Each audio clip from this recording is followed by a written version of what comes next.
Boris Syahrum. Share lu anda sakit telinga pula. Hari ni ramai nak tengok ni. Ada orang-orang yang famous pun akan masuk tengok malam ni. Saya dikabarkan. Orang yang lebih cerdik daripada saya pun ada juga. Kita ni tak pandai mana lah tuan lah. Tapi digelar sebagai King of Propaganda lah. 3 kali dekan, Best Student Universiti Malaya. Tu yang nak beritahu. Rizal Hashim, Martin, Salam Fi, Waalaikumsalam. Muhammad Rizal, nama arwah Abang Sam. Siapa dia nama arwah Abang Sam? Asroy, Salam Fi, dah makan ke? Alhamdulillah dah makan dah.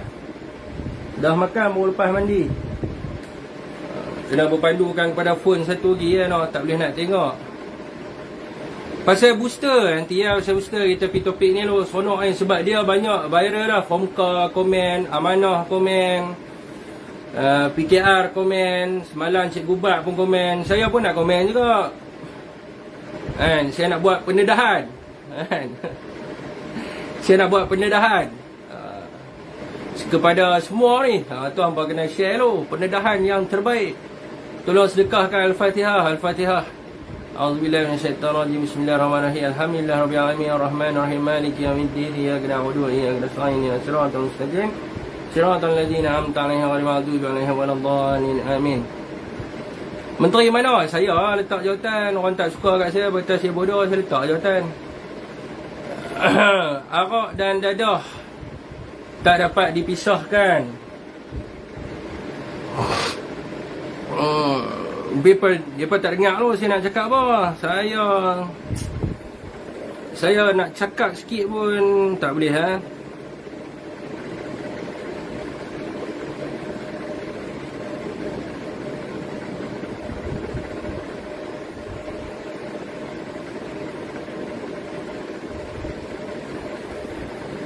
Aziz Abdul Aziz, Waalaikumsalam. Malam ni kena report dah saya malam ni tuan ya. Pakai-pakai nak report saya, berjemaah nak report saya malam ni. Jadi ni mungkin sesi live yang agak orang kata apa kritikal. Sebab report nak masuk menusuk-nusuk ah. Bahaya. Bahaya.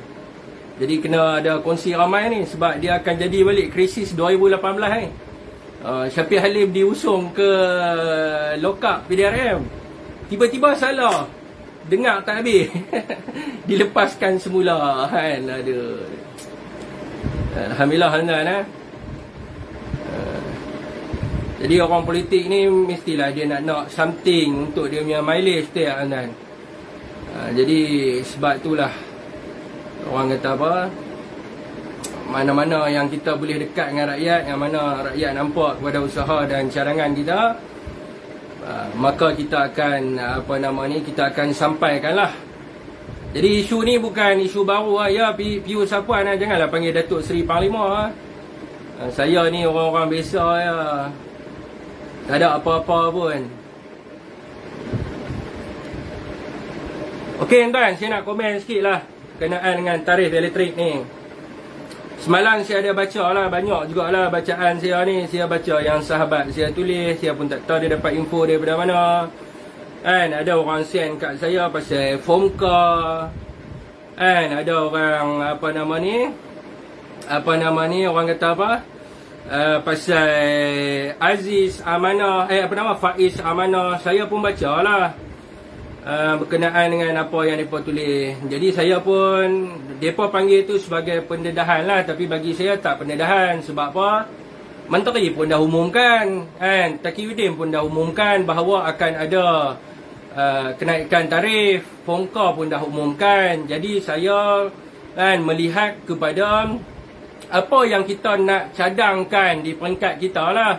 Sebagai salah seorang wakil daripada Bersatu ni, kita nak cadangkan kepada kerajaan, khususnya Perdana Menteri. Kita ni suara anak muda yang bawa suara anak muda di kalangan orang muda yang ramai dekat dalam Facebook ni. Waalaikumsalam kepada sesiapa yang memberi salam jadi kita pun nak bawa lah cadangan-cadangan supaya yang berhormat Menteri kita dengarlah pada cadangan kita. Lagipun isu berkaitan dengan tarif elektrik ni telah pun diselesaikan semasa zaman zaman Tan Sri Muhyiddin Yassin, dan kita boleh pakai model yang sama sebagaimana yang telah dibuat oleh Tan Sri Muhyiddin Yassin. Papa Rock hantar macam mana? Ya, nanti saya bagi tahu berkenaan dengan Harif tu. Papa Rock hantar macam mana pun ada kat dalam live saya malam ni. Terbaik, bagus. Jadi orang kata apa yang kita cadangkan? Kita tahu tuan-tuan, benda ni sedia maklum di peringkat dunia. Dilaporkan dekat dalam mana-mana akhbar pun. Semua orang boleh buat dia punya rumours dia sendiri. Ada pihak-pihak tertentu yang telah membangkitkan berkenaan dengan rumours-rumours kenaikan harga arang batu, kenaikan gas asli dan sebagainya. Jadi kita pun tahu bahawa TMB telah pun mencapai satu tarikh yang mana dia terpaksa review. Dia terpaksa review dia punya tarif dia. Jadi di peringkat awal pun semasa saya buat live, saya pun telah menerangkan berkenaan dengan perkara ini. Yang mana perkara ini telah pun diselesaikan oleh Tan Sri Muhyiddin Yassin sebelum ni. Dan ini yang kita cadangkan di peringkat seorang pemuda seperti saya yang mungkin Perdana Menteri tak mahu dengar. Kita mencadangkan beberapa perkara yang kita cadangkan yang mana mungkin boleh diambil oleh Perdana Menteri kita untuk melaksanakan perkara sedemikian. Jadi ramai orang, sebelum saya pergi kepada cadangan saya nak jawab jugalah sebab Papa Rock channel kita yang amat dahsyat dah memberi komen berkenaan dengan keuntungan TMB tersebut. Saya ada jawapan berkenaan dengan perkara tersebut. Saya bukan tak ada jawapan, tapi mereka pecat saya sebelum saya bagi jawapan. Jadi saya pun tak boleh nak bagilah kan. Tapi tak apalah, saya bagilah jawapan berkenaan dengan benda tu sebab semalam saya dah tulis. Tapi saya orang kata apa, saya dah tulis berkenaan dengan perkara ni. Jadi saya ingat lebih baik saya sampaikan secara live supaya orang lebih faham sebab ramai orang yang tidak membaca. Jadi saya melihat di sini ramai orang yang mengambil alasan berkenaan dengan keuntungan TMB pada 9 bulan pertama tahun kewangan 2021. Ramai yang mengatakan bahawa TMB untung bersih sebanyak 2.78 bilion ringgit. Ramai yang kata sedemikian berkenaan dengan perkara tersebut, tetapi mereka tidak pernah menghuraikan apa yang telah diberikan oleh TMB sebelum ini. Ini yang saya nak bongkarkan malam ini. Kerana pihak pembangkang seringkali bermain berkenaan dengan perkara ini dan mereka tidak menjelaskan apa yang TMB telah mengeluarkan sebelum ini semasa kita menghadapi PKP. Ini yang saya nak terangkan pada malam ini. Yang pertama, kita tengok sebagaimana yang dilaporkan di dalam akhbar, pakej perlindungan rakyat dan pemulihan ekonomi di bawah pemilih, di mana TMB telah memberikan diskaun dari 5 hingga ke 40% kepada 7.4 juta pengguna domestik. Yang keduanya, 5% diskaun juga diberikan kepada pengguna elektrik, perusahaan kecil dan sederhana PKS di bawah tarif komersial industri dan pertanian spesifik di bawah voltan rendah ataupun LV yang terdiri daripada 1.6 juta pelanggan. Dan yang ketiganya adalah berkaitan dengan diskaun sebanyak 10% yang telah diberikan kepada industri yang terpilih, iaitu 6 industri yang terpilih di bawah inisiatif Pemekasan Plus sehingga 31 Disember 2021 yang melibatkan 11,800 pelanggan. Dan yang kelimanya adalah berkaitan dengan ribat yang telah diumumkan oleh Tan Sri Muhyiddin Yassin, iaitu berkenaan dengan pelepasan kos tidak seimbang atau imbalance kos pass-through ICPT sebanyak 2 sen yang bermula daripada Julai hingga Disember 2021. So kini kita tertanya berapakah kos yang terpaksa ditanggung oleh TMB untuk mereka memberikan pakej-pakej sebagaimana yang saya sebut tadi. Maka di sini kita nampak bahawa kos yang terpaksa ditanggung oleh TMB adalah 3.2 bilion sehingga akhir Disember 2021, iaitu lebih daripada keuntungan yang direkodkan sehingga bulan September tahun 2021, iaitu sebanyak 2.78 bilion. Dan juga TMB juga telah pun memberitahu bahawa adanya pengucupan sebanyak 6.7% daripada jualan elektrik TMB pada suku ketiga 2021. Dan ada pengucupan sebanyak 6.7%. Dan kita juga tahu bahawa pada waktu itu juga pada suku keempat tahun 2021 TMB terpaksa mengekalkan tarifnya walaupun pada ketika itu harga arang batu mencecah sehingga 269.50 USD per metric ton. Dan di mana sebelumnya harganya adalah 177.50 USD per metric ton.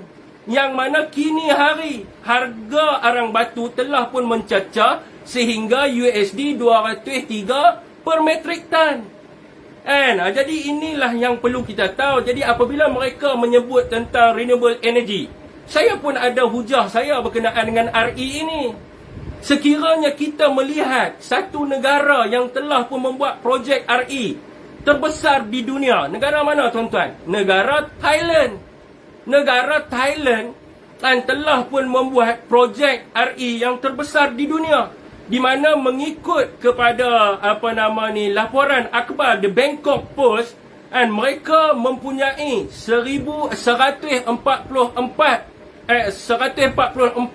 panel solar berasingan bersamaan dengan 100 padang bola sepak.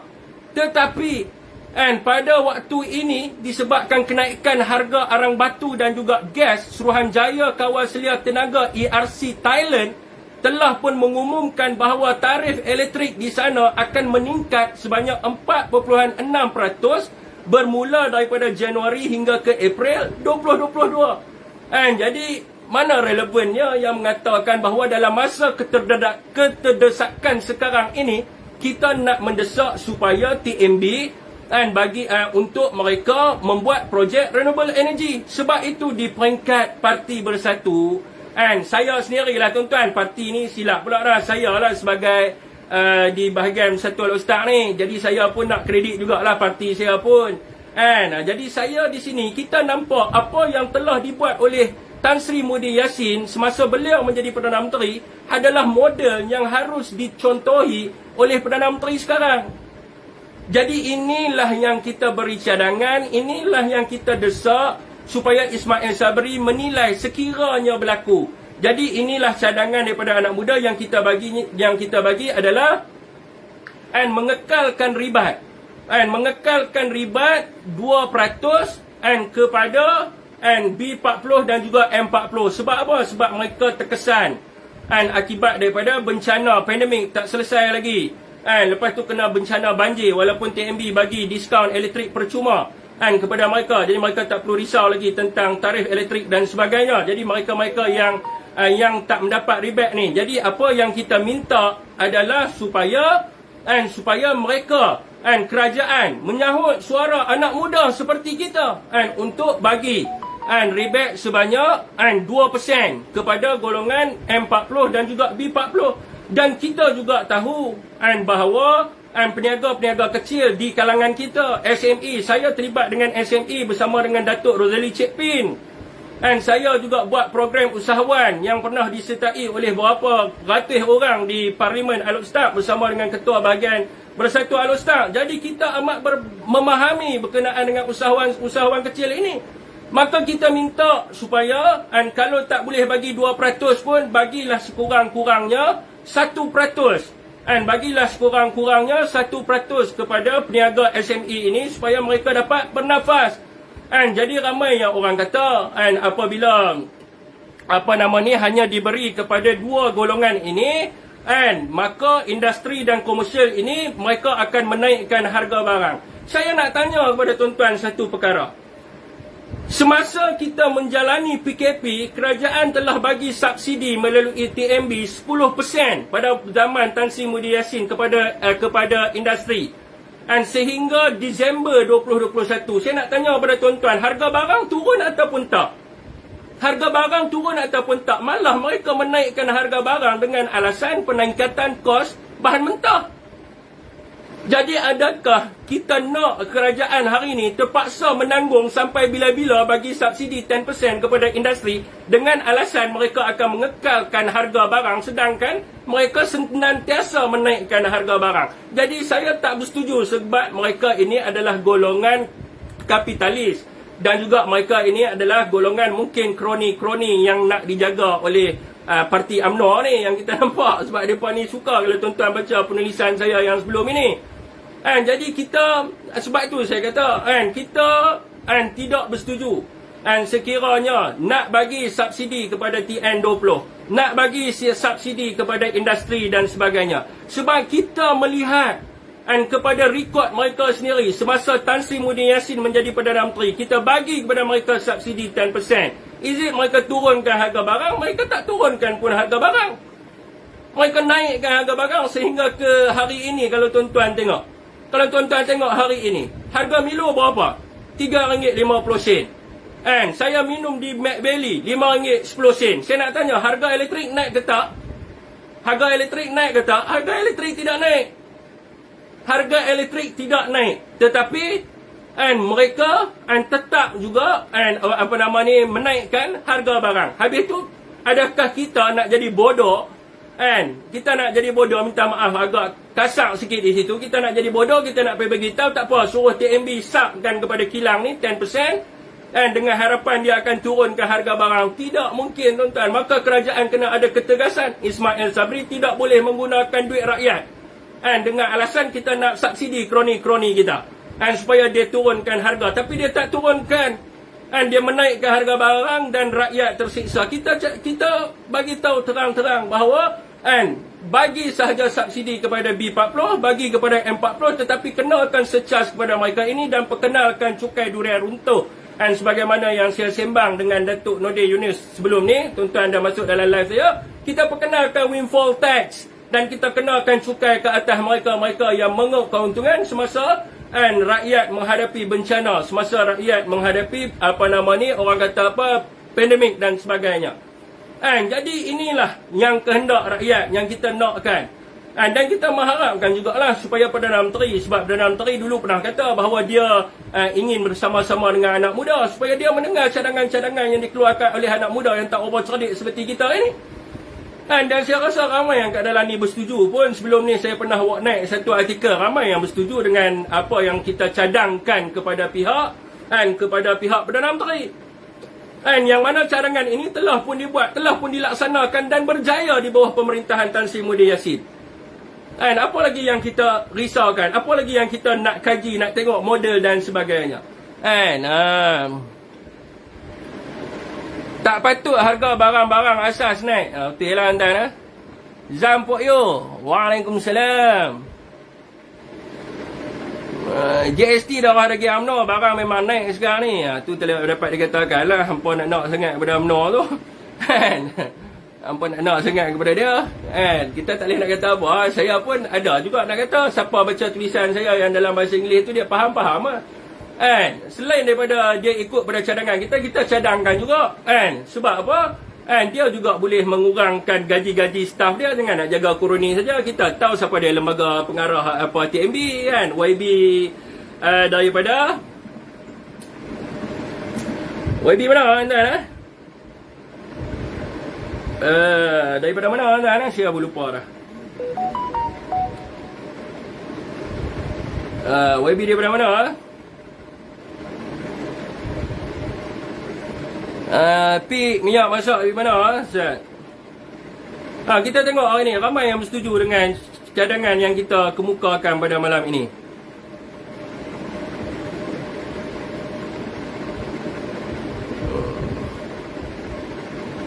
UMNO rompin tuan-tuan. UMNO rompin. Kita pun tahu. Jadi kurangkan gaji dia sikit. Kurangkan gaji ni untuk tampung mana-mana yang boleh tampung. Tak perlulah kita nak buat dramatik. Sedangkan di seluruh dunia pun telah mengumumkan benda yang sama. Di Filipina pun ada kenaikan tarif elektrik. Di mana lagi ada kenaikan? Malah di negara-negara Euro pun tengah membincangkan berkaitan dengan kenaikan tarif elektrik. Di mana kalau tuan-tuan baca dalam IBIS di komen berkenaan dengan kenaikan tarif elektrik membawa kepada kesan terhadap kitaran ekonomi. Baru ni saya baca. Jadi kenapa kita nak berdrama, nak berselindung dan sebagainya, sedangkan YB Taki telah pun mengumumkan berkenaan dengan perkara ini. Dan kita di peringkat anak muda, kita hanya mencadangkan kepada kerajaan dan kita mengharapkan juga kerajaan menyokong kepada kita. Kan luar menengok punya penangan. Okey tuan-tuan, soalan berkenaan dengan tarif elektrik ni. Sebelum saya pergi kepada topik ni, saya nak pergi topik lain sama. Tapi sebenarnya saya nak buat topik ni bohlah, sebab saya nak bagi kepada isu highlight tu. Jadi bila ramai yang menonton saya malam ni, maka saya pun sukalah, sebab ramai yang menonton saya malam ni. Mungkin mereka akan sebahkan, kod mereka masuk dalam bernama ke RTM ke. Saya berbanggalah kerana saya mampu mencadangkan sesuatu yang baik kepada kerajaan.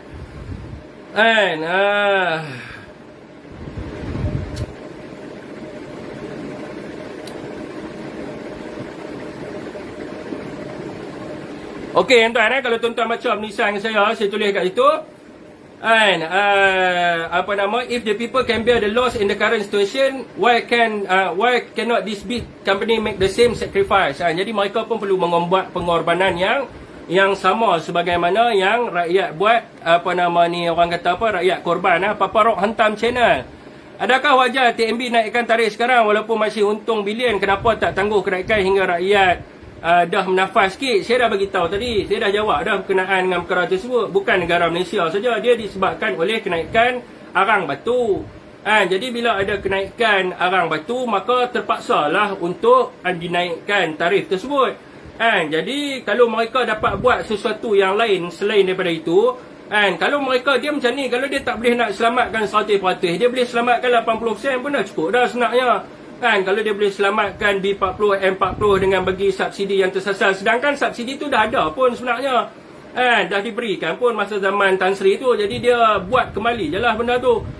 Jadi tak semestinya dia perlu selamatkan 100%. Jadi orang kata apa, bila dia review semula harga, nanti bila harga arang batu menurun, maka dia turunkanlah harga. Rakyat akan desak pula supaya dia menurunkan harga. Z Pilot, Waalaikumsalam.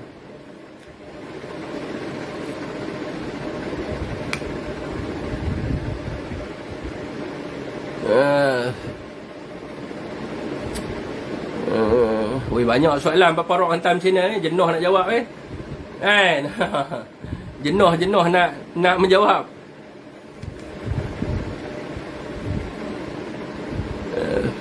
Anwar Rizal, Waalaikumsalam kepada sesiapa yang memberi salam.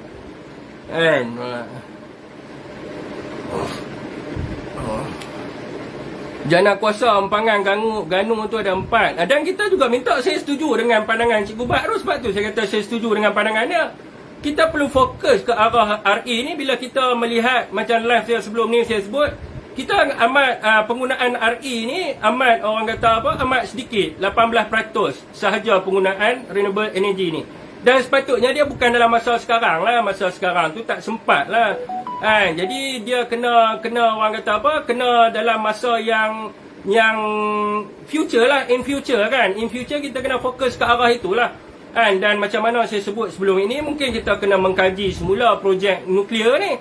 Kita kena kaji semula projek nuklear supaya orang kata kita review semula dan supaya kita dapat membantu rakyat tuan-tuan. Sebab orang kata berkenaan dengan nuklear ni telah dibatalkan semasa zaman Pakatan Harapan dengan 3 alasan yang saya baca melalui rocket.com lah.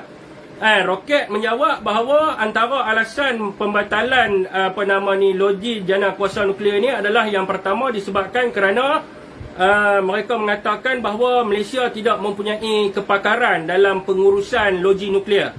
Yang keduanya adalah mereka merasakan bahawa Malaysia tidak mempunyai tempat untuk pembuangan sisa radioaktif. Dan yang ketiganya adalah mereka mengatakan bahawa mereka risaukan sekiranya daripada segi sekiranya kita kurang kemahiran dan juga pengalaman, dia akan menimbulkan kepada bencana Chernobyl yang pernah berlaku di Jepun, dan akhirnya kita terpaksa tutup sesuatu daerah ataupun negeri selama berpuluh tahun. Itu yang ada dalam roket lah tuan-tuan.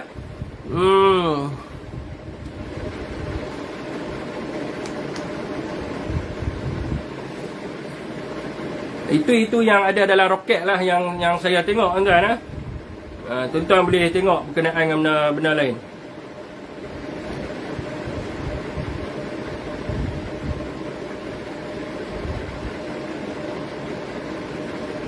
Okey tuan-tuan, saya nak pergi kepada info berkenaan dengan politik lah tuan-tuan. Semalam, baru-baru ini diumumkanlah Tan Sri Anwar Musa mengatakan bahawa mereka akan meletakkan Ismail Sabri sebagai calon Perdana Menteri selepas PRU ke-15 dan beliau adalah sebagai poster boy.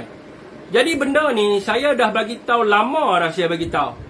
Semasa saya jumpa dengan Cikgu Bat pun saya mengatakan perkara yang sama. Dan setiap malam dalam live pun saya berkatakan perkara yang sama. Di mana UMNO mempunyai niat yang sama dengan Bersatu. Yang mana Bersatu hendak meletakkan Tan Sri Muhyiddin Yassin sebagai Perdana Menteri. Dan UMNO dia nak letak wakil dia sebagai Perdana Menteri. So dia ada niat yang sama. Maka bila ally yang ada niat yang sama, kita boleh anggap dia sebagai musuh. Sebab apa? Bukan kita anggap dia ni sebagai musuh untuk kita berlawan dengan dia, untuk menjatuhkan dan sebagainya. Tetapi kita berhati-hati dengan segala tindak tanduk yang dibuat oleh mereka. Dan kita kena melihat strategi mereka dan kena pastikan bahawa parti PPBM ini adalah satu parti yang dominan.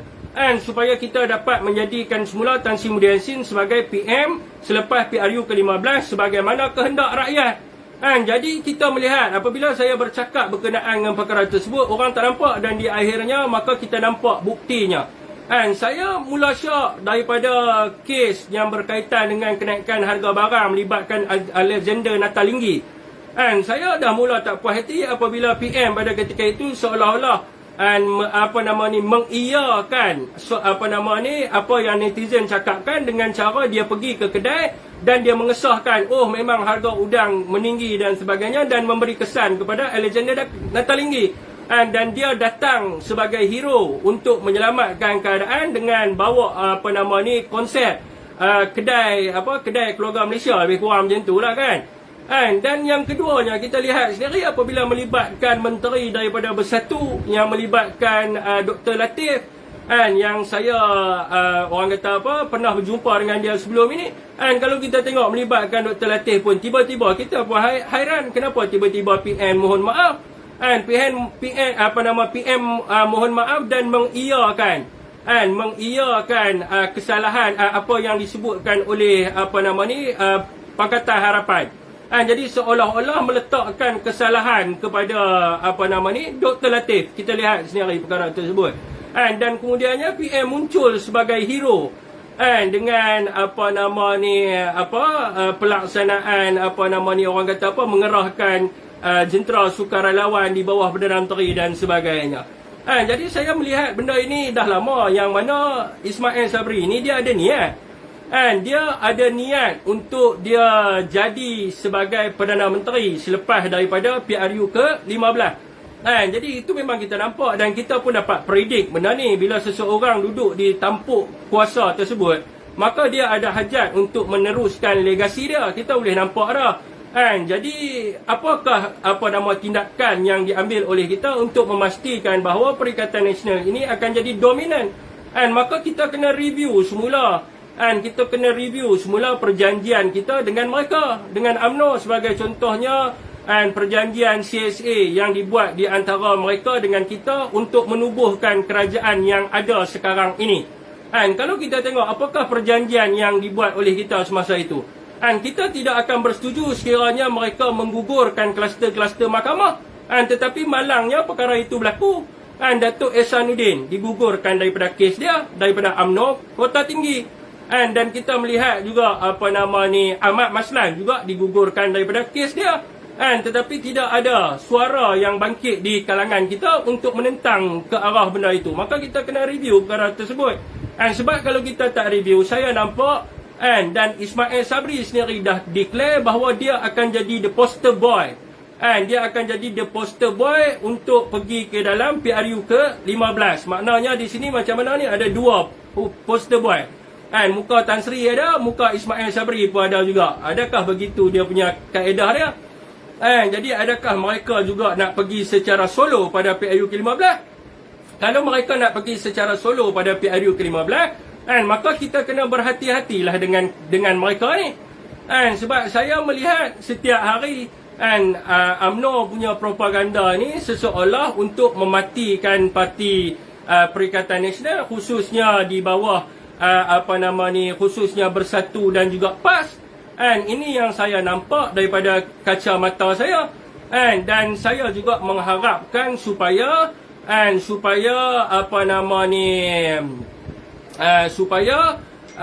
kerajaan supaya parti kita untuk bangkit dan menunjukkan kekuatannya. Kalau kita tidak menunjukkan kekuatan kita, kalau kita masih lemah macam ni, saya rasa kita akan kalah dalam PRU 15. Mungkin kalah sikit, mungkin kalah besar. Jadi antara dua tu lah, antara dua perkara tersebut. Jadi kita kena tengok balik. Dan saya tengok sendiri di mana kita ada masalah daripada segi berkomunikasi, masalah orang kata berkomunikasi dengan media dan sebagainya, di mana orang tidak mendapat akses information kepada apa yang telah kita buat. Maknanya perjalanan berdasarkan apa yang telah kita laksanakan. Jadi orang tak nampak. Jadi dia jadi susah juga. Mungkin disebut kita Tan Sri Anna Musa, bila kita tengok kenyataan dia tu, kita dah sedia maklum lah. Mungkin dia akan sekat orang kata dia akan sekat laporan-laporan berkenaan dengan kita. Rakyat dah tak percaya dah kat hampa, rakyat lagi tak percaya kepada UMNO. Ini adalah perkara yang nyata. Kalau mana ada rakyat yang dapat menerima rasuah dan juga salah guna kuasa, saya tak tahulah kalau ada masyarakat di dunia ni yang dapat menerima salah guna kuasa dan juga rasuah. Tambah-tambah pula kalau kita tengok Presiden UMNO, lama dah kita tak sebut berkenaan dengan dia. Kita boleh sebut juga berkenaan dengan dia. Apa yang Presiden UMNO buat? Mana ada pemimpin di dunia walaupun daripada negara Israel sendiri pun yang ambil duit anak yatim dengan ibu tunggal. Maka Presiden UMNO tu lebih teruk daripada Israel lagi. Sebab dia mengambil hak anak yatim dan juga ibu tunggal. Dah lah mengambil hak, lepas tu membuat untuk kegunaan peribadi pula tu, bayar rotek kereta.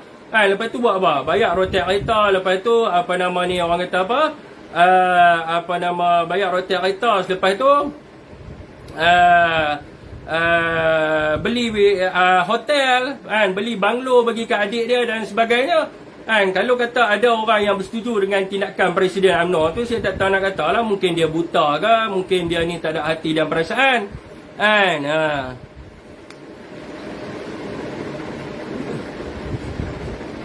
Okey tuan-tuan, itu adalah berkaitan dengan perjalanan politik kita lah. Siapa nak visi boleh lah, saya buka untuk visi untuk bagi pandangan. Dan kalau kita tengok hari ni ketelusan MB Johor, kalau kita tengok ramai orang yang mendesak MB Johor untuk mengeluarkan kenyataan bahawa tidak akan ada pilihan raya di negeri Johor. Kenapa dia tak berani keluar kenyataan? Sebab niat tu dah pasang. Sebab niat tu dah pasang. Kalau Ismail Sabri nak tolong dia sebagai Perdana Menteri, dia boleh ambil tindakan. Kenapa dia tak nak buat? Sebab niat tu dah ada. Maknanya niat untuk mereka menjatuhkan Tan Sri Muhyiddin Yassin. Kalau kita tengok hari ni, Tan Sri Muhyiddin Yassin punya kenyataan akhbar berkaitan dengan ekonomi hanya keluar dalam satu paper je, dalam paper sinar je. Sedangkan dia bekas Perdana Menteri. Seolah-olah orang cuba nak tutup apa cerita ataupun apa benda yang dibuat oleh Tan Sri Muhyiddin Yassin. Hari ni kalau kita baca dalam sinar, adalah cerita berkenaan dengan Tan Sri Muhyiddin Yassin, tapi ada akhbar-akhbar lain. Sedangkan hari ni Tan Sri bersama-sama dalam kerajaan. Jadi niat tu dah ada. Jadi mereka nak pergi dalam pilihan raya negeri Johor ni atas sebab apa? Faktor apa? Faktor mereka nak membunuh karier politik Tan Sri Muhyiddin Yassin. Niat mereka tu lah, berjaya ke tak saya tak tahulah, sebab orang Johor terima UMNO ke tak tu saya tak pastilah kan. Tapi saya rasa orang Johor pun takkan terima parti UMNO ni. Tapi kalau betul-betul gentle, Ismail Sabri buat je lah pilihan raya umum. Kalau dia betul-betul gentle lah kan, kalau dia betul-betul nak buat kan, alang-alang menyusahkan rakyat kan. Jadi walaupun rakyat hari ni tak perlu kampung pilihan raya sebab kita dalam keadaan Omicron apa semua segala ni. Jadi kita tak perlukan pilihan raya kalau betul-betul mereka nak menguji tahap sokongan rakyat terhadap parti mereka. Mereka bawa lah kepada pilihan raya umum, kemudian kita tengok. Kita tengok sama ada rakyat sokong mereka ataupun rakyat tak sokong mereka.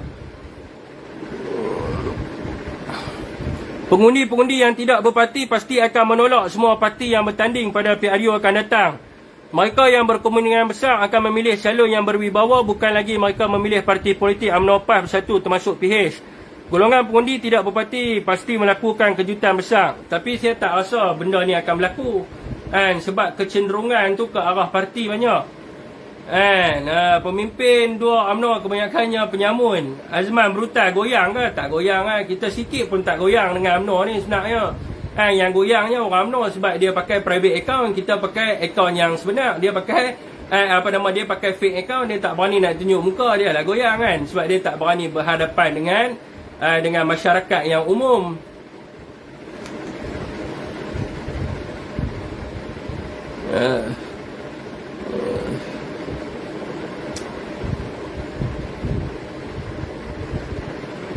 Siapa yang nak bervisi bolehlah untuk menyatakan pandangan dan pendapat mereka terhadap apa yang berlaku sekarang ni, krisis politik yang berlaku kat dalam negara kita. Jadi bersatu pun dia kena ada cabaran dia cukup kuat lah. Bubar lah kita tengok. Tak ada masalah apa, suruh Perdana Menteri UMNO bubar kalau dia nak bubar. Tapi masalahnya dia tak nak bubar. Kuasa untuk membubarkan ni terletak kepada Perdana Menteri. Kita bolehlah, kita nak tarik sokongan tu bolehlah bawah perkara 434 tu, tetapi orang akan nampak bahawa parti kita yang busuk. Dan orang UMNO kena sedar diri sekarang ni. Sebab apa? Mereka jadi kerajaan adalah daripada sokongan majoriti daripada Perikatan Nasional. UMNO ada berapa kursi je dalam kerajaan, janganlah sombong lebih. Cakap seolah-olah mereka ni hebat sangat mereka ni. Sedangkan mereka nak jadi Perdana Menteri pun dia minta sokongan daripada Perikatan Nasional yang mempunyai majoriti kursi yang besar dalam kerajaan berbanding dengan UMNO yang hanya mempunyai minoriti kursi sahaja. Jadi bagaimanakah mereka nak mengatakan bahawa orang kata apa, mereka ni nak menunjukkan kesombongan mereka macam mana sekarang ni. Sebab tu saya minta supaya Bersatu ni review balik agreement dengan UMNO ni. Tengok balik perjanjian dengan dia. Kita tengok balik. Lah mereka duduk sombong sebab mereka duduk dalam kerajaan. Mereka pegang kementerian tu, mereka pegang kementerian ni, mereka berasa mereka macam mereka dah menang pilihan raya umum dah. Sedangkan mereka adalah parti yang kalah, tuan-tuan. Itu kita kena ni, tuan-tuan. Jasa Bersatu pada UMNO ni banyak. Sebab Bersatu boleh tarik UMNO masuk balik kerajaan, sedangkan dia telah pun kalah dalam pilihan raya. Dia bukan satu parti yang menang dalam pilihan raya. Dia satu parti yang kalah. Dan UMNO adalah pembangkang. UMNO adalah pembangkang. Bersatu adalah kerajaan yang diterima oleh rakyat. Jadi itulah.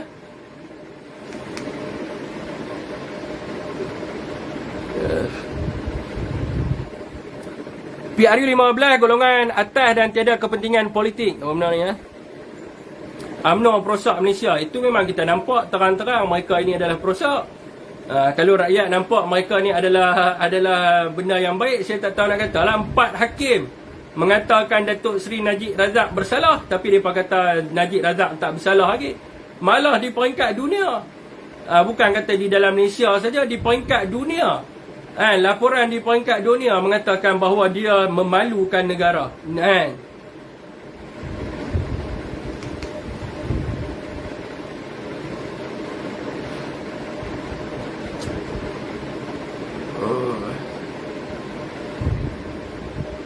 UMNO perosak Malaysia. Okay, tuan, soalan tuan, ada apa-apa soalan?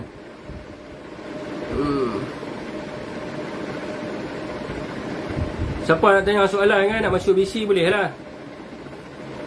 Menang pun jadi katak, apa jadahnya? Tak ada istilah katak. Yang dalam UMNO banyak dia punya frog dia. Loman Adam juga katak yang dipanggil pejuang UMNO sekarang ini. Loman Adam datang daripada PKR. Dia bukan katak, tuan-tuan. Kita ada surat di mana semua tapi masalahnya UMNO tidak ada integriti. Walaupun pada tahun 2016 mereka telah membuat surat, semua menteri-menteri UMNO telah pun menandatangani memorandum yang telah dibuat oleh Zahid Hamidi yang mengatakan Najib Razak ini adalah mentadbir negara mengikut kepada kepentingan diri dia sendiri dan berkaitan dengan skandal YMDB. Semua orang-orang UMNO yang duk bercakap sekarang ni, termasuk Ashraf Wajidi, Jazlan, semua sign surat.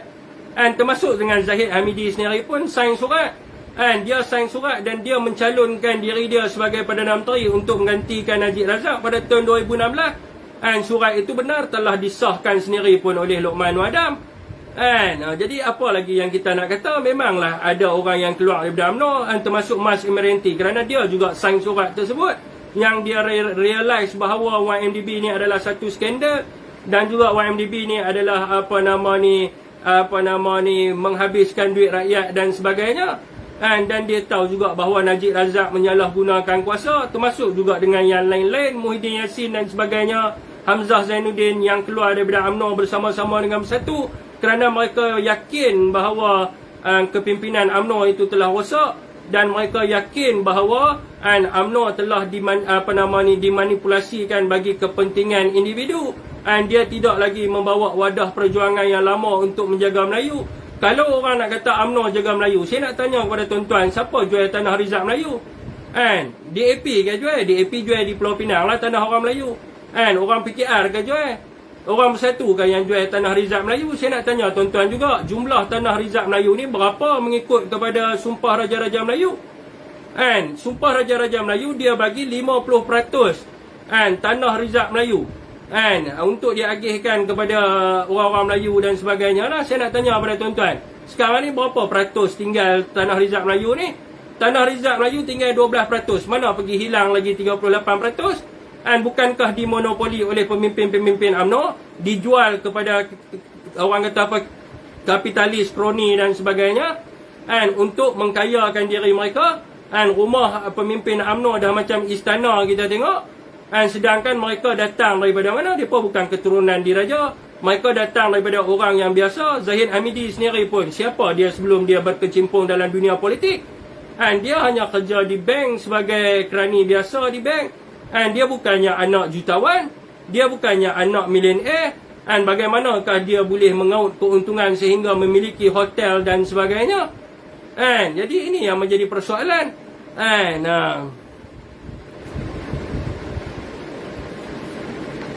Okey, tuan.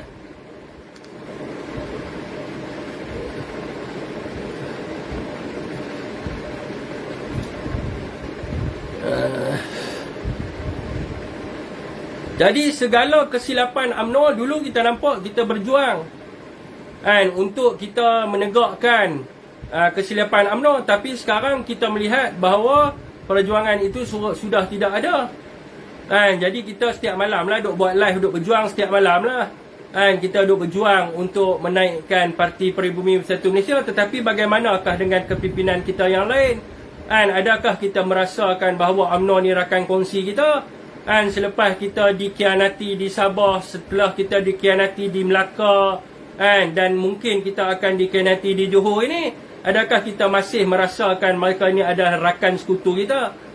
Bagi saya, UMNO ni ibarat North Korea dengan South Korea lah. UMNO ni North Korea, kita ni South Korea.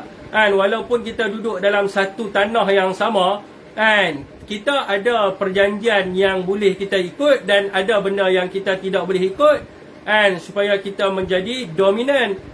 Kalau kita nak beri kepada mereka semua, maka mereka lah yang akan jadi dominan, dan siapakah yang akan membawa perubahan kat dalam negara kita? Kita tak sedar ke, tak ada malu ke kita? Saya orang kata apa, sanggup untuk buat apa saja atas parti. Kerana apa? Saya melihat kepada Tan Sri Muhyiddin Yassin itu sendiri. Sudahkah kita lupa bagaimana Tan Sri Muhyiddin Yassin itu dijatuhkan bila kita duduk dalam keadaan selesa dengan UMNO sekarang ni? Kita tak ada maruah diri ke? Kita tak ingat perkataan terakhir yang keluar daripada mulut Tan Sri Muhyiddin Yassin? Kalau tak ingat, biar saya ulangkan balik. Tan Sri Muhyiddin Yassin bagi tahu bahawa dia dijatuhkan sebagai Perdana Menteri Malaysia yang ke-8 kerana dia tidak boleh membebaskan kluster-kluster mahkamah sebagaimana yang dituntut oleh pihak UMNO. Takkan kita lupa? Kita tak ingat ke benda tu? Kalau kita tak ingat, maka kita kena pergi playback baliklah berita TV3 pada waktu itu apabila Tan Sri mengumumkan bahawa beliau telah hilang kepercayaan majoriti dan dia terpaksa meletakkan jawatan, dan dia tidak mendapat sokongan atas sebab dia tidak mampu untuk dia tidak tidak dapat melunaskan permintaan UMNO untuk membebaskan kluster-kluster mahkamah. Jadi hari ni saya lihat kita macam selesa sangat dah duduk dengan UMNO ni. Macam kita ni macam tak ada apa dah duduk dengan UMNO ni kan. Jadi ini yang jadi masalah kita ni. Dan di akhirnya kita tengok Anwar Musa mengumumkan secara terbuka di dalam semua akhbar di dalam Malaya ni, tanah Melayu ni, yang mengatakan bahawa calon Perdana Menteri ke-9 daripada UMNO adalah Ismail Sabri. Tak pernah dibuat orang. Tak pernah dibuat orang pengumuman sebelum daripada pembubaran Parlimen. Makanya bila dibuat pengumuman tu ada niat lah, betul. Kita boleh nampak lah. Nak jadikan Ismail Sabri sebagai Perdana Menteri dan juga the poster boy.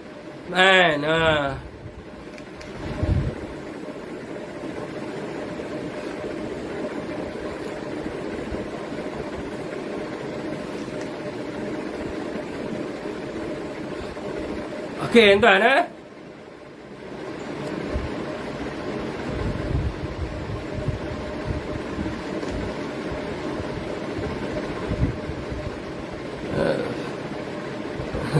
Azman brutal ni tak habis-habis, kencing tak mana.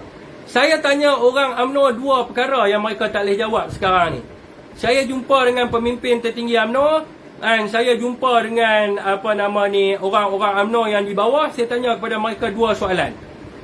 Bila mereka kata Tan Sri Muhyiddin Yassin kencing, saya tanya kepada mereka, kenapa Tan Sri Muhyiddin Yassin dipecat daripada jawatan Timbalan Perdana Menteri oleh Perdana Menteri, sedangkan dia telah pun mengangkat sumpah sebagai jemaah kabinet Timbalan Menteri atas lantikan daripada Seri Paduka Baginda Yang di-Pertuan Agong. Kenapa Najib Razak pecat dia sebagai Timbalan Perdana Menteri? Itu yang pertama saya tanya. Dan yang keduanya saya tanya juga, kenapa Tan Sri Muhyiddin Yassin dipecat daripada jawatan timbalan daripada jawatan naib presiden UMNO. Mereka tak boleh nak jawab. Dan saya tanya, kenapa Zahid Hamidi tidak dipecat, sedangkan yang memulakan berkenaan dengan kes YMDB ni penyiasatannya berlaku di peringkat PDRM.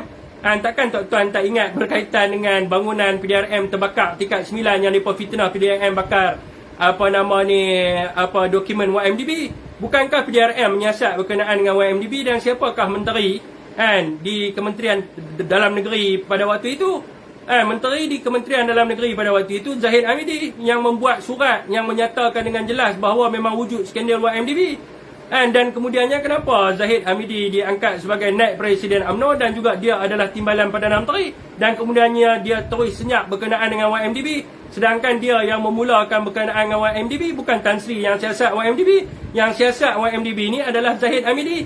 Nampak ada di situ kecurangan dia. Maka terangkanlah orang-orang UMNO yang ada kat sini, terangkan kenapa Tan Sri kena pecat, kenapa Tan Sri ditendang keluar, bukan kata dipecat, ditendang keluar daripada UMNO tu. Dan kemudiannya orang yang memulakan siasatan YMDB ni mengambil alih tempat Tan Sri Muhyiddin Yassin. Jadi jawablah. Mereka pun tak boleh nak jawab sampai hari ni. Mereka pun tidak boleh menjawab sehingga ke hari ni.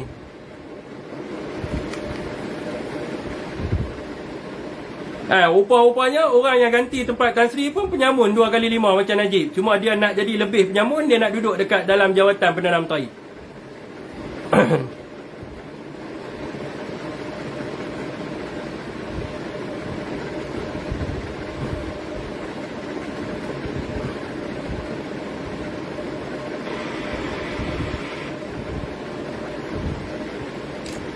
Okey, tuan siapa yang nak bisi dengan saya, boleh bisi dengan saya.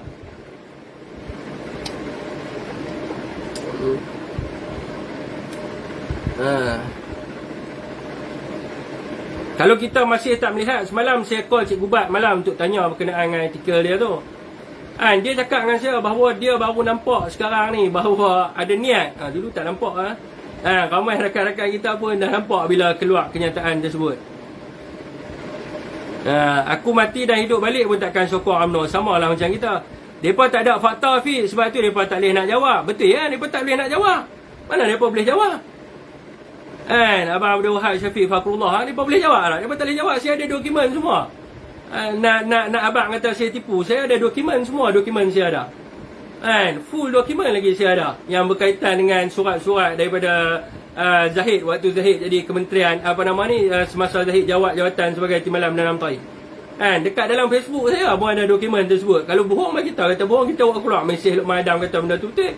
Kan, tapi dia tak berani nafikan. Dan saya juga nak tanya juga berkenaan dengan surat UMNO menyokong pada PKR dan juga DAP. Kan, jadi bila desas-desus kalau kita tengok tentang PRN Johor ni, siapa yang excited lebih? Yang excited lebih UMNO dengan Pakatan Harapan. Seolah-olah ada perjanjian di antara UMNO dengan Pakatan Harapan untuk menjatuhkan kerajaan Melayu Johor tu.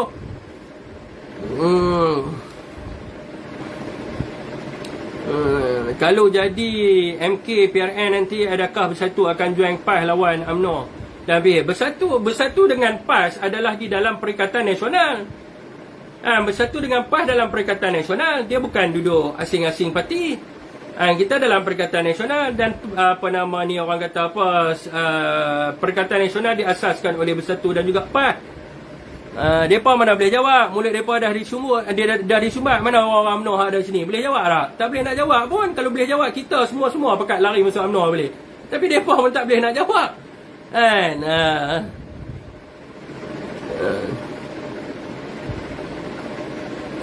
Totok-totok ni seperti kedai diupah seketul jagung. Kan? Abah bagi bantuan banyak pada rakyat semasa jadi PM. Tu Ismail Sabri cuba untuk nak jadi hero juga, nak buat macam Abah juga, tapi duk duplicate semua. Kan? Duk duplicate semua kan. Ponorogo kan anak kesayangan Al-Juburin. Z Pilot.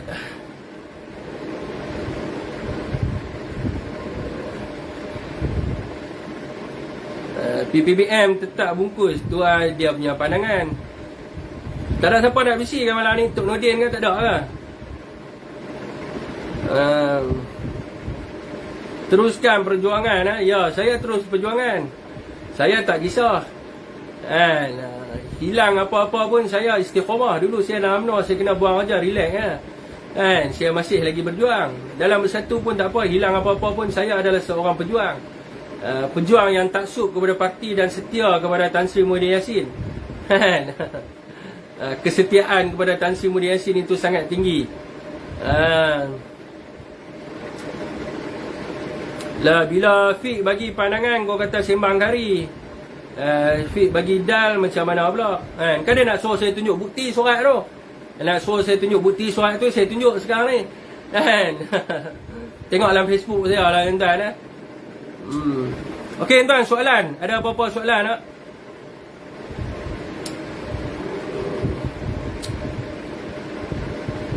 Ada apa-apa soalan tak tuan-tuan?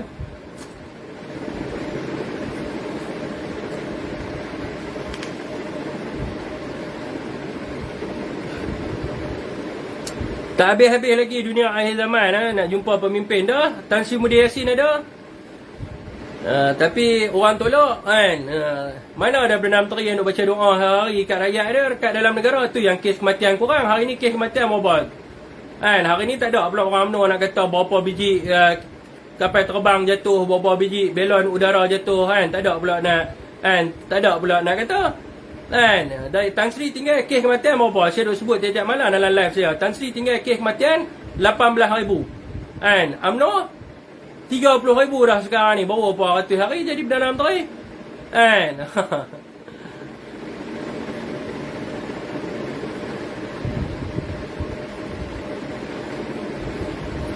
Okey tuan-tuan, kalau tak ada orang nak live tak apalah, setakat tu saja untuk malam ni. Wabillahi taufiq wa hidayah. Assalamualaikum warahmatullahi wabarakatuh.